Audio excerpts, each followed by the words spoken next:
विभीषण जी तो परिवार छोड़ के आए। बोले कहो लंकेश तुम परिवार सहित कुशल से तो हो। विभीषण जी का महाराज आप क्या बोले, मैं लंकेश नहीं हूं, वो मेरा बड़ा भाई वो है, हम तो आपके शरण में आए। बोले नहीं, अब वह लंकेश नहीं है, अब तुम लंकेश हो। अब वो लंकेश नहीं, वो तब तक लंकेश था जब तक उसने तुम्हारे जैसे भक्त को लंका में आदर दिया। जब तुम्हारे जैसे भक्त को लात मारकर भगाया, उसी दिन लंकेश खत्म हो गया। तुम लंकेश हो। हम आपसे पूछते हैं राजकिशोर जी,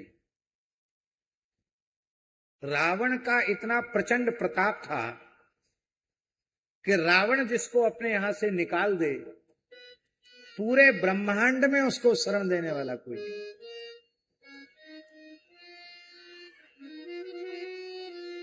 अब इतने से ही समझ लो, किसी लोक में चला जाता कोई शरण देने वाला, केवल राम।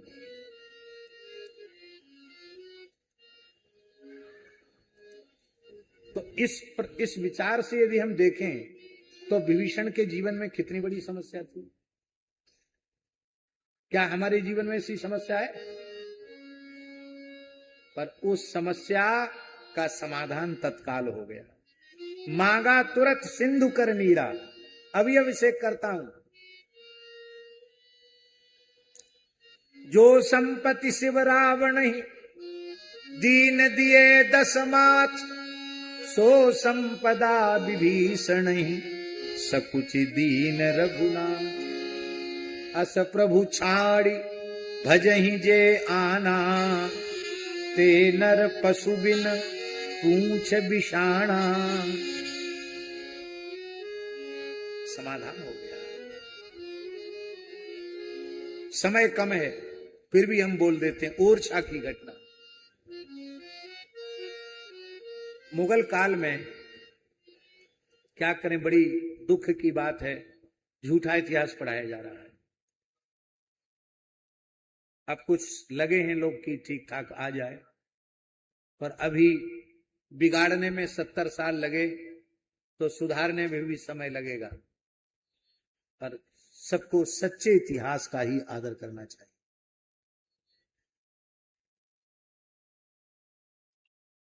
यहां ओरछा किले में लाइट एंड शो का कार्यक्रम होता है, हम भी एक बार देखने गए थे। उसमें महाराजा वीर सिंह देव को बिल्कुल हीन करके दिखाया है। जहांगीर के वो, क्या कहें, मुंह से बोलने में बहुत दुख लगता है, पिट्ठू थे, ऐसा साबित किया है। हमको तो देखने के बाद बहुत कष्ट हुआ।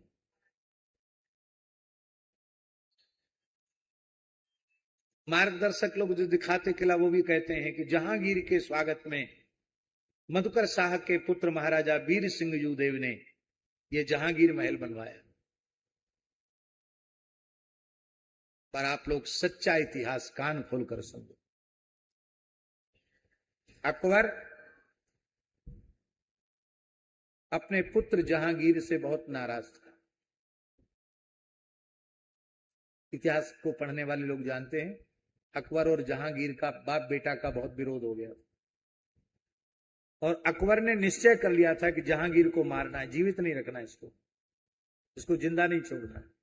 अपने ही बेटे को मारने का निश्चय कर लिया, और जहांगीर को पक्की खबर गुप्तचरों से मिल गई कि अब तुम्हारा जीवन किसी भी स्थिति में सुरक्षित नहीं। उस समय अकबर सम्राट था। अपने प्राण बचा करके जहांगीर बहुत जगह घूमा, जहां जहां गया पीछे से अकबर की सेना पहुंच गई। जब जहांगीर ओरछा में आया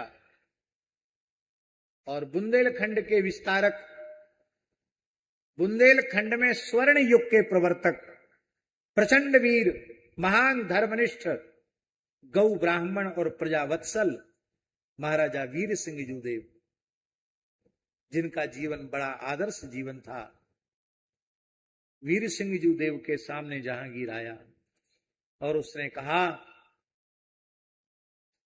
कि पूरे भारत में कोई रियासत मुझे शरण न दे सकी, मैं आपकी शरण में आया हूं, मेरे प्राण बचा लो।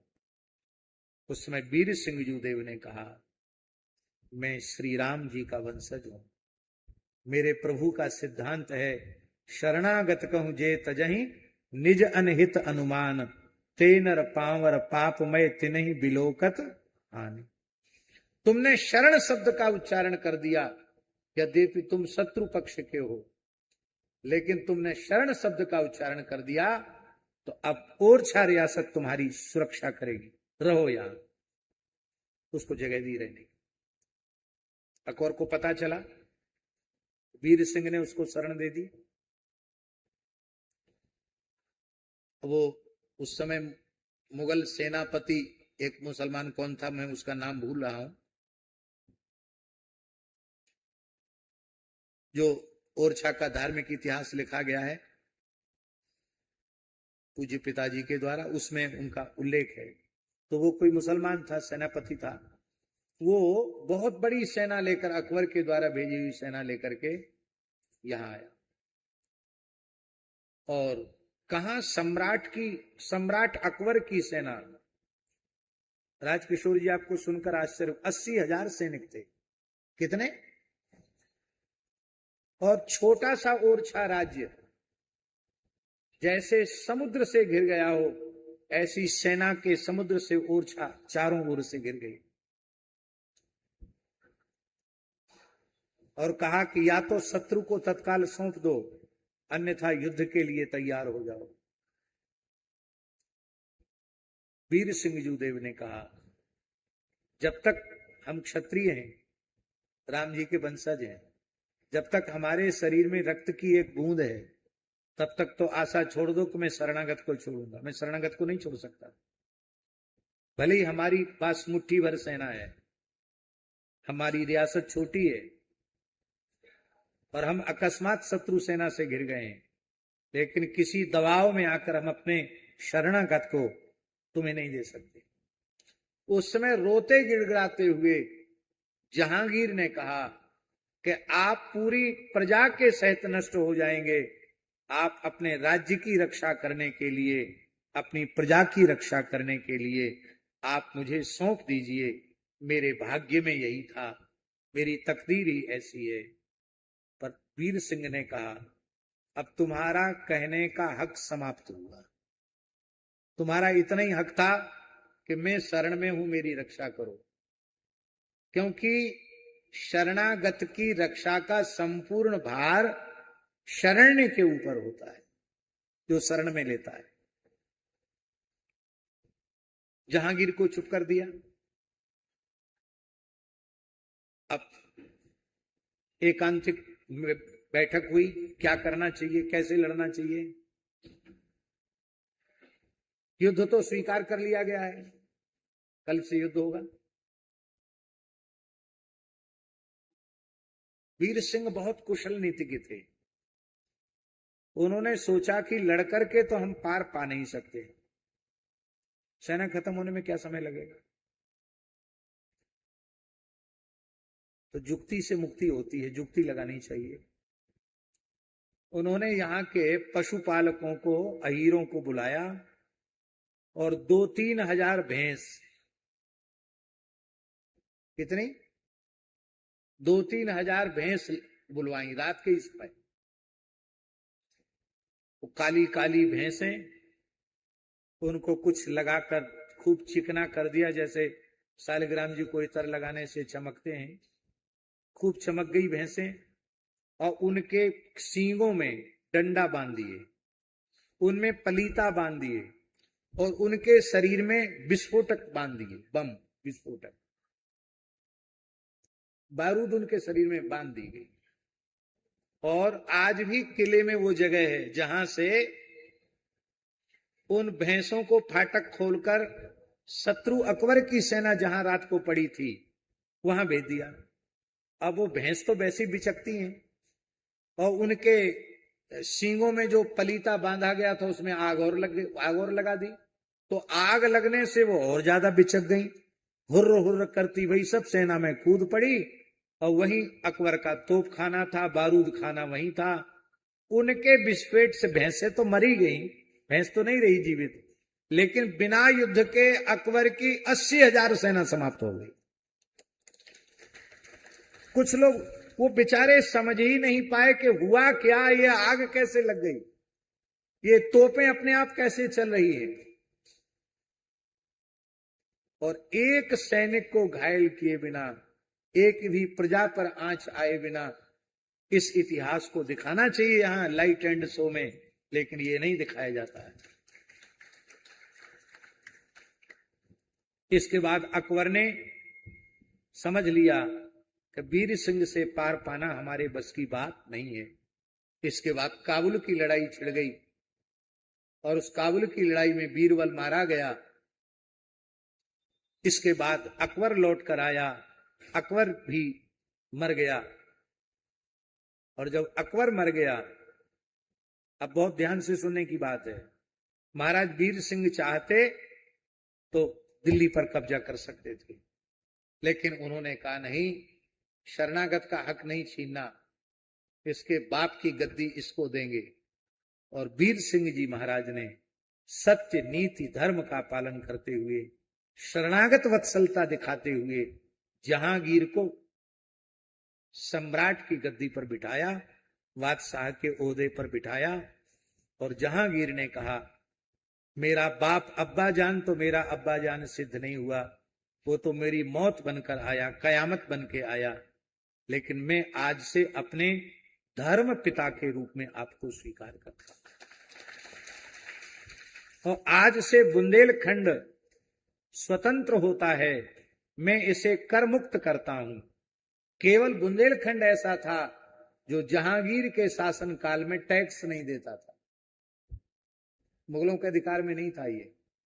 तो जब जहांगीर सम्राट जहांगीर हो गया, तब कृतज्ञता ज्ञापित करने के लिए जहांगीर ओरछा आया, तो उसको जिस महल में महाराज ने ठहराया उसको जहांगीर महल कहते हैं। और इतिहास में पढ़ाते हैं कि वो बड़े, उनको स्वागत में उन्होंने महल बनाना शुरू कर दिया, यूं कर दिया, त्यों कर दिया। हाँ, एक हानि हुई, एक हानि हुई। क्या हानि हुई? जहांगीर की निकटता हुई, म्लेच्छ का घर में प्रवेश हुआ, उसका दुष्परिणाम हुआ कि वीर सिंह के ऊपर तो प्रभाव नहीं पड़ा, पर वीर सिंह के पुत्र जो, मैं नाम भूल रहा हूं, हरदौल के बड़े भाई का नाम क्या था? जुझार सिंह। जुझार सिंह पर उसका प्रभाव पड़ गया। जुझार सिंह को उसने अपना धर्म भाई माना, तो जुझार सिंह बार बार दिल्ली जाते थे और जुझार सिंह के जीवन में पतन हो गया। जो कुछ नहीं खाना पीना चाहिए वो सब उनके जीवन में शुरू हो गया, और उसी का दुष्परिणाम हुआ। हरदौल शासन व्यवस्था संभालते थे और षड्यंत्र पूर्वक हरदौल को भी विष खिलाया गया। आप सब जानते हैं, आज भी हरदौल लोक देवता के रूप में पूजित हैं। हरदौल का चबूतरा सब जगह होता है। आज राम राजा सरकार के सामने हरदौल की बैठक है, जहां उन्होंने विस्फान किया था वो स्थल आज भी है। जुझार सिंह का कोई नाम लेने वाला नहीं है। जुझार सिंह का बहुत कष्ट भी उसने पाया, और हम समझेंगे कि बुंदेलखंड में जो मुगलों का शासन, मुगलों की छाया पड़ी, उसका कारण भी जुझार सिंह बने। तो ये बात हम इसलिए कह रहे हैं कि आप शत्रु को भी यदि वो शरण में आने की बात कहता है तो उसकी सुरक्षा कर दो, लेकिन उससे इतनी निकटता न बनाओ कि तुम्हारे घर के संस्कार प्रभावित हो जाएं। आज ओरछा में यही हो रहा है। ओरछा के लोग बैठे हैं, पर ओरछा में यही हो रहा है। म्लेच्छों को, जो अखाद्य खाते हैं, अपेय पीते हैं, ऐसे विदेशी लोगों को लोग अपने अपने घरों में होटल बना के ठहराते हैं। जो नहीं खाना चाहिए वो खाते हैं, जो नहीं पीना चाहिए वो पीते हैं, जो नहीं करना चाहिए वो करते हैं। और उससे ओरछा के निवासी, बुरा नहीं माने, उच्च जाति के जो लोग हैं उनमें भयंकर पतन हो रहा है। राम राजा सरकार के शिखर के नीचे रहने वाले लोग राम राजा का दर्शन नहीं करते हैं। मेरी प्रार्थना है, होटल वालों को होटल चलाने दो, तुम अपने घर को होटल मत बनाओ, तुम अपने घर को वैकुंठ बनाओ, तुम अपने घर को अयोध्या बनाओ, तुम अपने घर को वृंदावन बनाओ। ये स्थिति हो रही है, यही पुष्कर जी की स्थिति है। इसलिए मैंने कल भी एक बात कही थी महाराज कि विश्व पर्यटन स्थल तो सरकार ने इसे घोषित कर दिया, उससे हमारा कोई विरोध नहीं है। विदेशी मुद्रा भारत में आ रही है, अच्छी बात है, पर इसको धार्मिक पर्यटन स्थल, तीर्थ क्षेत्र ओरछा को घोषित किया जाना चाहिए। जब ओरछा तीर्थ क्षेत्र घोषित हो जाएगा तो अनेक प्रकार की विकृतियां अपने आप समाप्त होगी। और ये होगा, कैसे होगा? बुंदेलखंड के लोग कमर कस के खड़े हो जाएं, बस इतने से हो जाएगा। आप लोग संगठित होकर के मांग करें, क्यों नहीं होगा? अवश्य होगा।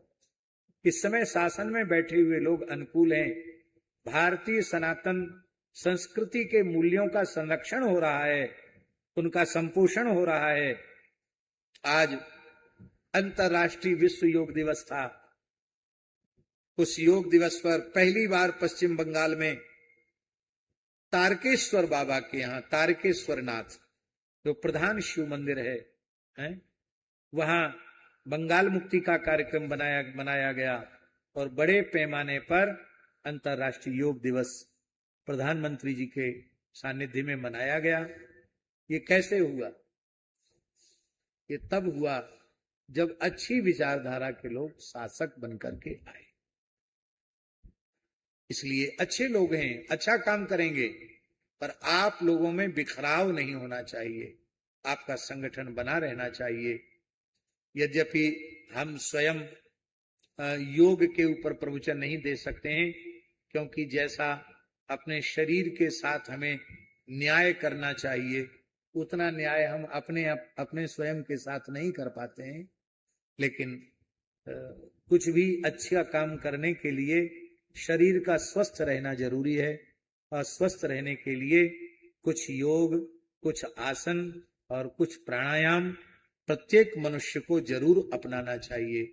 स्वस्थ शरीर से ही भगवान की भक्ति कर पाएगा, ज्ञान का अर्जन कर पाएगा, विद्या का अर्जन कर पाएगा, माता पिता और राष्ट्र की, गौ ब्राह्मण संत की, दीन दुखियों की सेवा कर पाएगा।